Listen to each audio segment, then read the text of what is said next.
Welcome to our channel. Today we how to register with Wix for cloud site publishing step by step clearly. Begin by visiting the Wix website.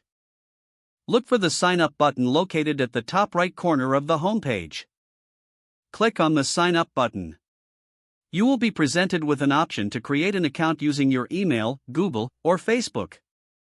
If you choose to use your email, enter your email address in the provided field.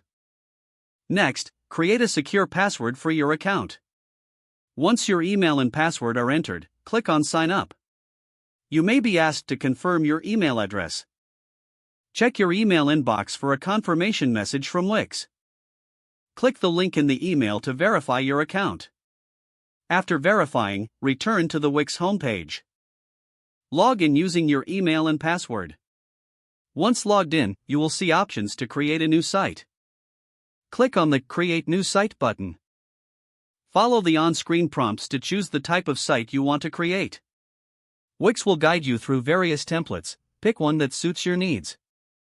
Once you've selected a template, customize it to your liking using the Wix editor.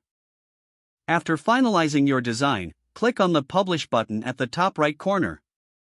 You will be prompted to choose a domain name for your site. Either select a free Wix subdomain or connect a custom domain. After selecting a domain, proceed by clicking Next. Your site will now be published and live on the internet. Congratulations, you have successfully registered and published your site using Wix. If the page does not load, refresh the browser or try again in a private or incognito window. Make sure you are using the correct email address, then retype it carefully to avoid small typos. If your password is not accepted, use the reset option and create a new strong password you can remember. Check your spam folder for verification or security emails, then complete any requested confirmation steps.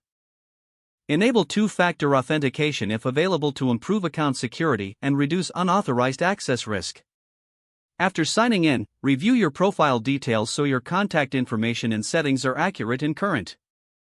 If you see an error message, note it down and try again after restarting your device and internet connection.